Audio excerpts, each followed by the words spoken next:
All right, we can start. How lovely. It's so great to it's so different every day, of course. So I'm really happy that you're here and that you decide to join in this moment together, remembering the truth of who we are in the stillness and peace of the center of our being. And just heard it is Joel Goldsmith's official birthday, so happy birthday, Joel, and thank you for being here. That's great. So today we start with meditation. So this is an say day, I think it's day 9 of the it's day 9 of the 40-day Resurrection in Progress intensive, and day 9 already. We meet every day. It's amazing. And like I said yesterday too, it's like it's kicking in. It's really doing something. It's amazing. Today again, I cannot speak about it even. It's so great. I'm so happy that this is occurring. The preparation for this moment to come together is everything to me. And now we do this too, it's not just preparation, but now actually we're going to enjoy this or celebrate this together. That's just totally amazing. So all the inspiration that is there, all the creativity that flows through, and all the possibilities that are opening up by just being still and listen and just see where it will come and where you are going to be led to. It's like there's no, we said it the other day too, it's like there's no opposition to the will of God. That doesn't really exist. You can try to imagine it and play it out for yourself, but in the end, when you become still and let the stillness guide you, you feel there's no opposition. Why would you be in opposition to love? Why would you deny the presence of love? Why would you do that? So we don't have a good reason for that. And there's no such thing. So in your fantasies, you can definitely do it, but it has no basis, really. Anyway, so we go deeper into that today, definitely, because this is the class, like basic teaching of Jesus Christ of Nazareth, to characterize the right Jesus.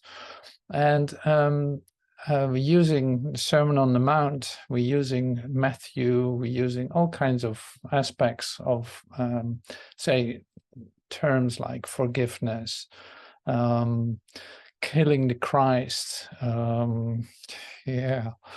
so many things will show up in this. So we'll see what happens. But first, we start with a very different kind of contemplation. I like to this came to me today. It was really like that. So suddenly Sermon on the Mount was right in my awareness, and it was so beautiful to get in touch with it again. So I'd love to share that with you. So I made a bit of I composed some music, put the words to it with the graphic, and at the same time we use this in the meditation then to listen to it. I will read it to you, so you can really close your eyes if you feel like doing that. I repeat that every 4 or 5 minutes. So it is with music. I will say the words, and we do this maybe 4 or 5 times, so you can really go deeply into it and let it affect you. And it is beautiful. It's just amazing. You've never heard this before, for sure. And that was what happened to me. And I love to give that away, like I said. So I'm going to share a little video then with you. All right, so sit back and relax. Don't forget to to gently breathe deeply into your belly and breathing in through your nose and breathing out through your mouth and breathing out a little bit longer than you used to, just to say, in fact, start a release in yourself. You will discover that. Blessed are the poor in spirit, for theirs is the kingdom of heaven. Blessed are those who mourn, for they shall be comforted. And blessed are the meek, for they shall inherit the earth. Blessed are those who hunger and thirst for righteousness, for they shall be filled. Blessed are the merciful, for they shall obtain mercy. Blessed are the pure in heart, for they shall see God.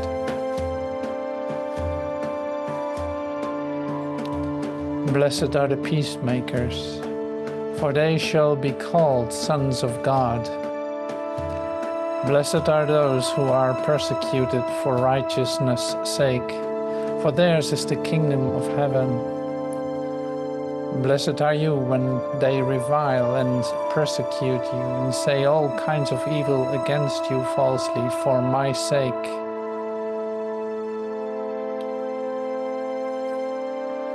Rejoice and be exceedingly glad, for great is your reward in heaven. For so they persecuted the prophets who were before you.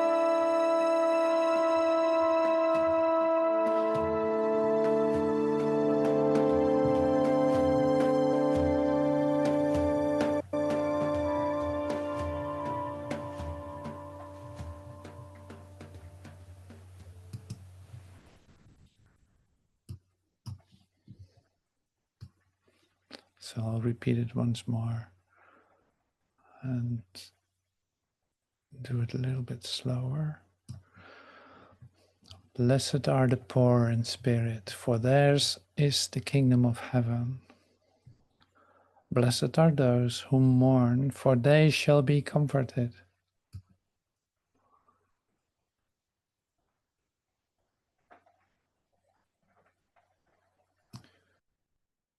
Blessed are the meek, for they shall inherit the earth. And blessed are those who hunger and thirst for righteousness, for they shall be filled.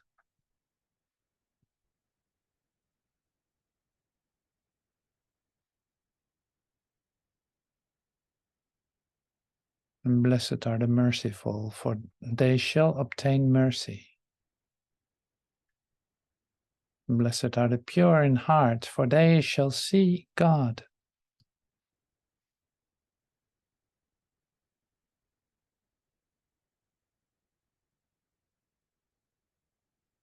Blessed are the peacemakers, for they shall be called the sons of God. Blessed are those who are persecuted for righteousness' sake, for theirs is the kingdom of heaven.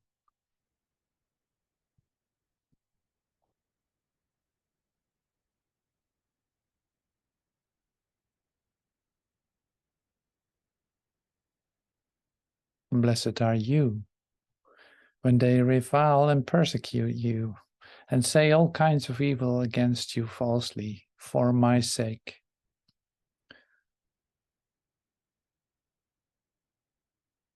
Rejoice and be exceedingly glad, for great is your reward in heaven. For so they persecuted the prophets who were before you.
Blessed are the poor in spirit, for theirs is the kingdom of heaven.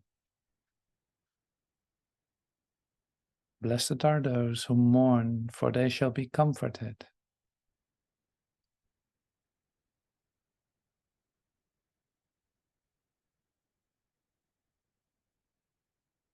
Blessed are the meek, for they shall inherit the earth. Blessed are those who hunger for and thirst for righteousness, for they shall be filled.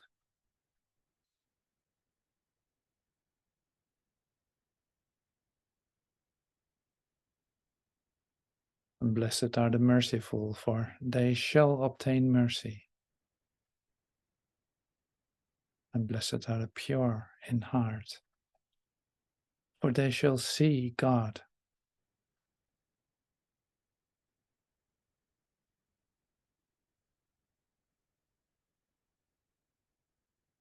Blessed are the peacemakers, for they shall be called sons of God.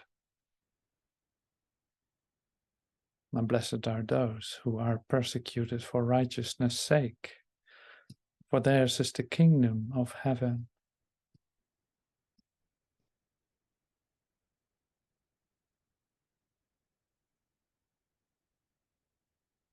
Blessed are you when they revile and persecute you, and say all kinds of evil against you falsely for my sake.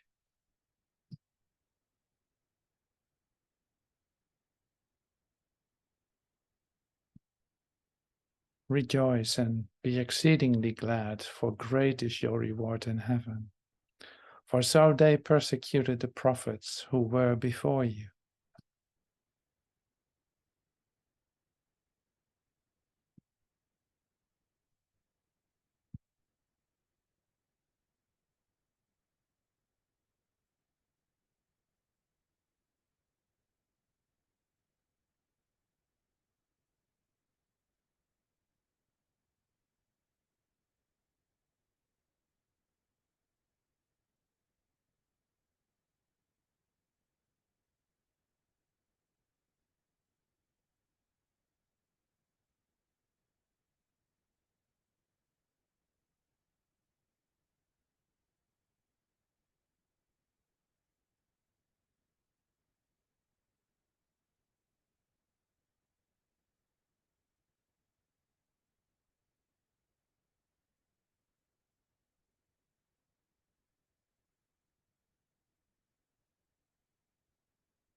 Blessed are the poor in spirit, for theirs is the kingdom of heaven.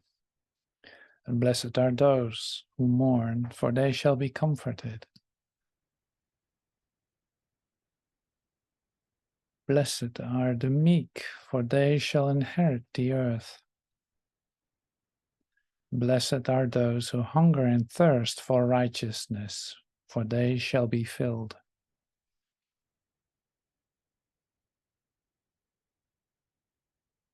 Blessed are the merciful, for they shall obtain mercy. And blessed are the pure in heart, for they shall see God.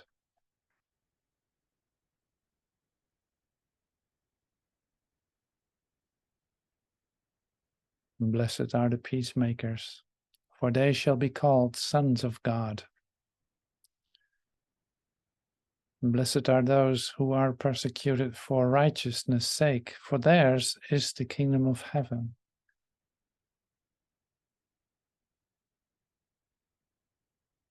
And blessed are you when they revile and persecute you, and say all kinds of evil against you falsely for my sake.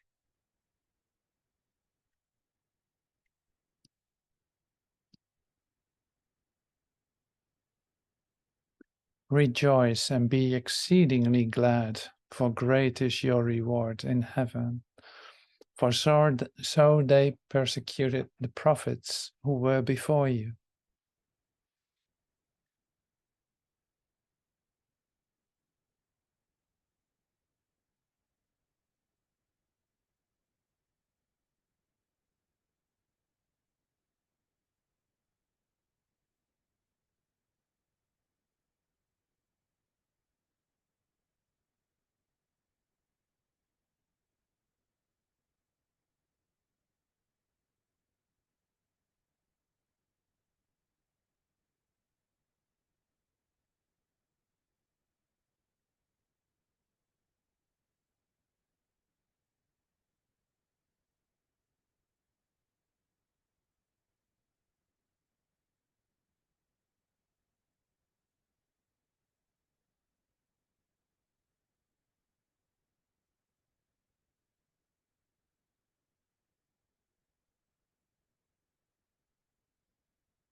Thank you so much for joining in the meditation and contemplation.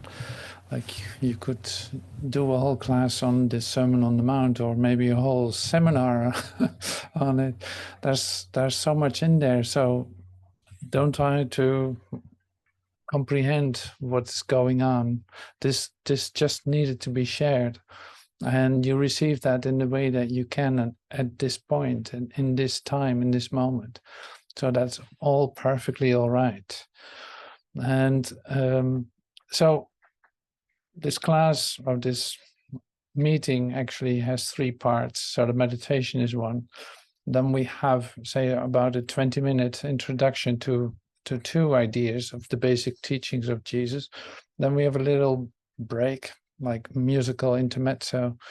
And then we continue with some more expressions of Jesus and ways to look at it. And those are really, great to consider. That's why I share them with you.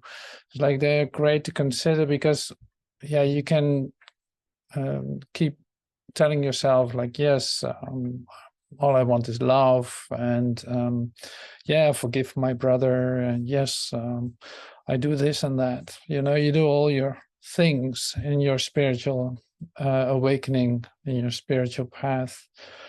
But most of the time, or maybe less and less of the time, you're actually in full denial of what the teaching really is.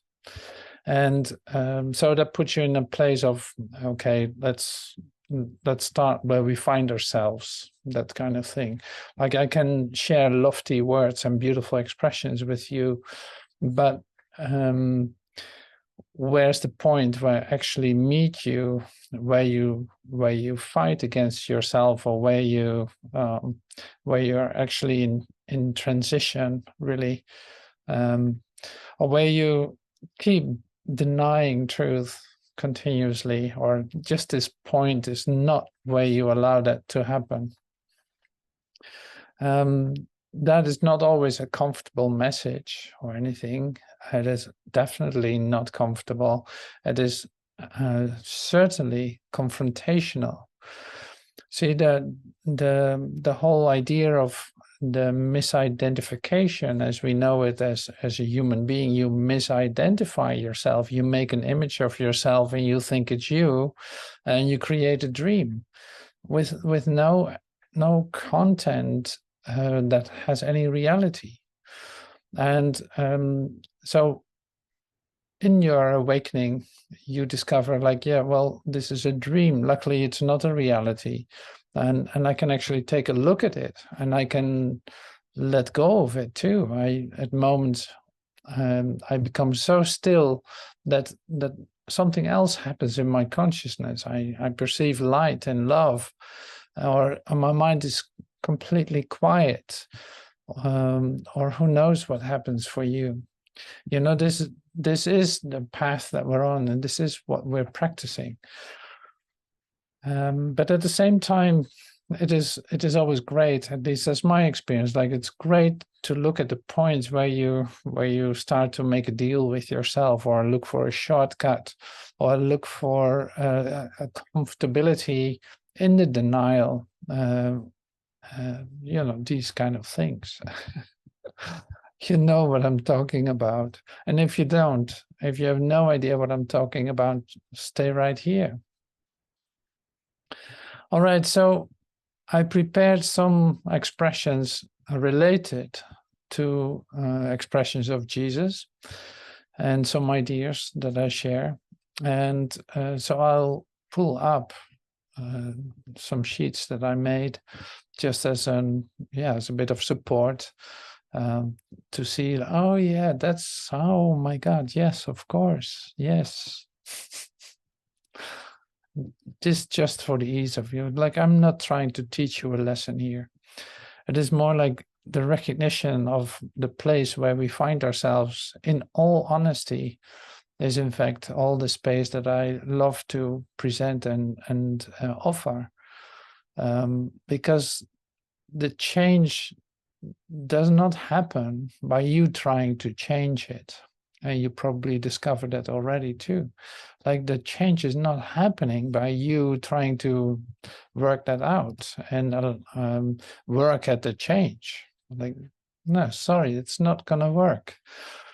So that is the whole thing with, for instance, the mind training. You think like in a human perspective, training has always to do with developing abilities and developing power and strength to do it now. You can do it. Like I can defend myself now, or I can do this, or do that. Or my muscles, look at my muscles. I train them and suddenly they become stronger. And here it is really 180 degrees upside down, because this training of your mind, this coming into a new rhythm with your thinking, has everything to do with undoing instead of doing. So that's not very attractive either, is it? It's not attractive to you if you still think that your ideas have value and that you say that they are working great for you. Then this doesn't sound good at all. But if you are fed up with your ideas, if you really think like, well, it's enough, I don't want any of them, I am so sick and tired of my thoughts, like take them from me, I don't want them any longer, I don't trust myself in using them, and I know that none of them are any kind of solution in the daily affairs for me, then it becomes easier to accept this. It becomes easier to accept it because you start literally at the bottom. It's really from the bottom up, and which is a perfect place to receive this. But like I said, the learning is really different. This is really about opening up, listening, and giving yourself a chance to hear what is being shared. Like these ideas that I share today, I received for myself. And that was such a gift and so incredible to hear what it actually said. So this can be the same for you. This is why I try to convey them to you, because if I share these ideas, they become stronger in you and in me. And I know they work. They work great. So just raising the expectancy level here a little bit. and to an uncontrollable level, which is great. Yeah, so in the meantime, it's raining here very intensely, so I hope you hear me well. Are we good? Yes. I'll put my mouth close to the microphone so it will be clear. All right, so here there's an expression. I want to start with the first one that was up here. Yeah, this is the one. Since we're in Matthew, like we're actually in Matthew 7 here. So the part that I shared with you in the meditation was from the Sermon on the Mount. So the Bergrede in Dutch. It's like the Sermon on the Mount is Matthew 5 to 9, I think. So this is also in the middle of it. But I love this. I used it in daily prayers a lot. Judge not, that you be not judged. For with what judgment you judge, you will be judged. And with the measure you use, it will be measured back to you. So here we are. Judge not, that you be not judged. For with what judgment you judge, you will be judged. And with the measure you use, it will be measured back to you. That's in Matthew 7, verse 1. So it's like, I'm doing this to myself. This is one of the main teachings. So one of the main basic teachings of Jesus then is, I'm doing this to myself There's no one to blame for anything. There's no such thing as somebody did something to me. Well, this is a huge lesson for every one of us. It's a huge lesson. So I'm doing this to myself is a great line to keep with you, and it's gonna work with you. You know, it's like it is a real converting idea. That means like suddenly it starts to say, yeah, embrace, in fact, all the memories that you have where you think somebody did something to you. You could also say, like, this is actually the fundamental teaching of forgiveness by Jesus. I'm doing this to myself. Nobody's doing anything to me. Like, don't judge. And it's not that I say, like, okay, so all the memories that you have in which you suffer pain or you think that somebody attacked you, I don't want to wash that away, in a sense. I don't want to negate it. It is just, there's a different way to look at it. And I think that is the most important part of this.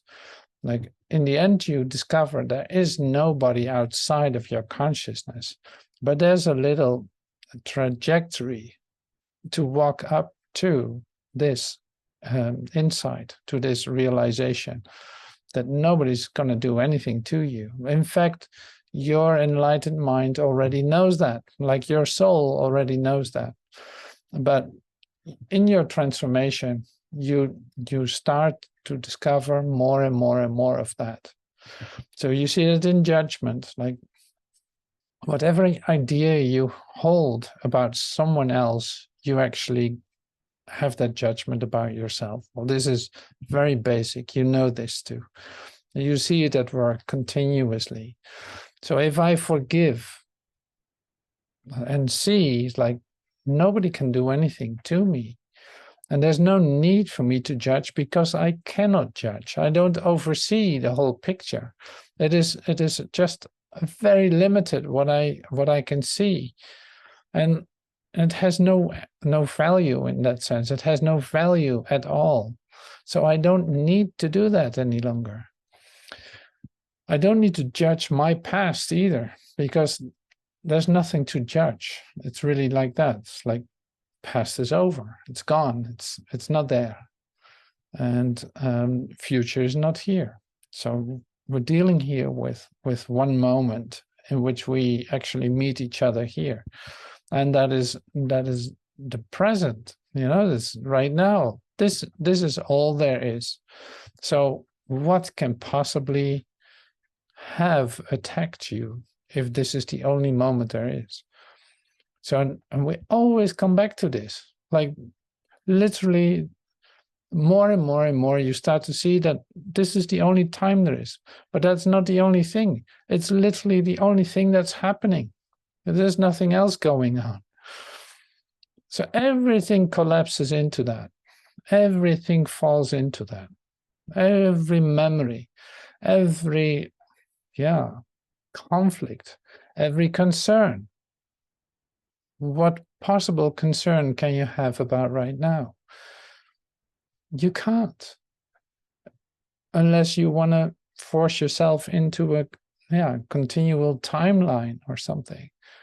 But you start to discover that it does not exist. Like, there is no such thing as a continuity in time. So everything comes back to right here, right now. And that's why we can say this, like, I'm doing it to myself. Of course, who else is doing it? If I'm right here, say, celebrating or living the peace that I am, I really need to take action to get something, say, in action, to get something back at me that I would not like. Like, I literally projected outward in order for me to come to me. Anyway, so this is very basic. I understand that you will see this also as very basic. We really come down to the fundamental idea of perception, in fact. Like, if I'm the start of this, like nothing is outside of my consciousness. If I'm starting something, it will come back to me. If I judge, I will be judged. If I think like, well, it shouldn't be like that, I will have a problem with it. If I say like, I cannot judge, I have no idea how this should look, then all the possibilities are open. If I'm not concerned with the past or the future, I feel the fear literally fall away, because there's nothing to be anxious about if this is the only time there is. So you see, that is a very basic idea, and so great to keep that close to you. And having heard this idea, like, I'm doing this to myself, there's nothing outside of me that can do anything to me. Only in my fantasy, in my imagination, sure. In my nightmare, sure. But it has nothing to do with my reality, because my reality is right here, right now. And it has nothing to do with time. It has nothing to do with what happened yesterday. So that is the only place that you can be at peace. To having your mind trained in the sense of letting go continuously, not making up any stories, having no judgments, letting go of concerns, letting go of any kind of say cause and effect association. In fact,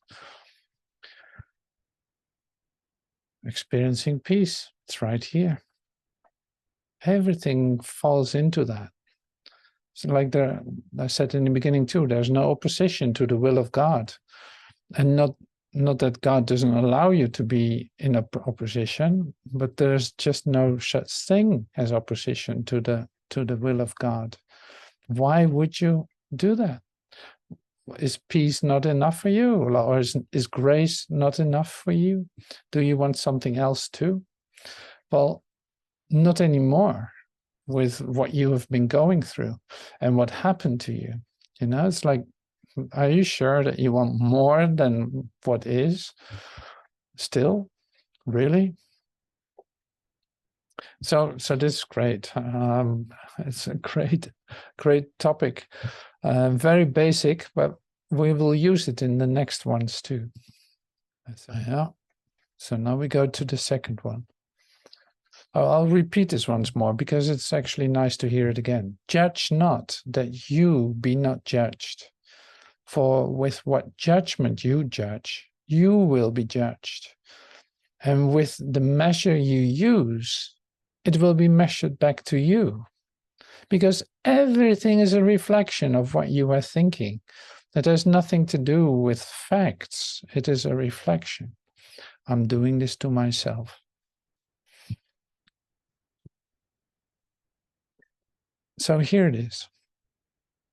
I must undergo, this is also the basic teaching of Jesus Christ, I must undergo an experience of a contact with God based on my forgiveness or my acceptance of my brother as loving and whole as I am through God's creation.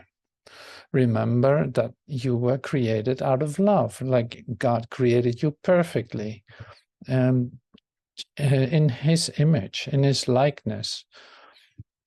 I must undergo an experience. Coming from a human experience, I must undergo an experience of a contact with God based on my forgiveness of what I think I was and what I think my brother was, or my acceptance of my brother as loving and whole as I am through God's creation. Since I was created as love, I'm saying this like, since I was created, the love that I am, that does not just count for me. That it is not like this is not just for me. It's not just for me. No, it's all inclusive. There is no exception to it. Like, I was created out of love. So is my so-called enemy. So is the guy that I don't like, or this person, this situation. Like, no, you were created out of love, just like your brother. By forgiving yourself the image that you have made about yourself, you become open to receive that and to actually start to see this. And up to that moment, you miss it and you think that you're separate and that you're just walking around here, that people are doing things to you, that you're in terrible situations because of some occurrence, something is not working out for you. And you walk around in the drama of your human existence with no idea of how to get out of it. And making it real, confirming that for yourself in every step that you take. See, it's not working. See, well, I would love to, but I can't. Yes, I would forgive it, but look what he did to me. You believe the reality of the happenings and you take that as your reality. Well, there you go. So your hope of experiencing peace is in fact gone in that moment, until you start to forgive yourself the image that you have made of yourself, of your brother, of the situations, of the happenings, of the events. Like, it's literally all coming down to, I'm doing this to myself. Nobody else is doing this to me. Oh my God, I cannot believe that was the lesson I had to learn. And whatever is needed, it will be repeated until I get it. So you don't have to hurry, but it saves you a lot of trouble to actually hear and say, accept this and start to apply it. Because these are always the three things: listen, learn, and do. These are the three things that are so important in this process. It is not about just listening to the beautiful ideas. It's very important to do so, but it's not the only thing. Listen, learn. So you got to learn what it actually means, what it actually can do for you. You got to practice mind training. So getting your mind out of the way of, giving you direction, for instance. And you got to apply what you have learned. So this is really important. But I know I'm preaching to the choir, so to speak. I'm not telling you anything you don't know. Isn't that amazing? But it's just great to remember it again together. So that's really lovely.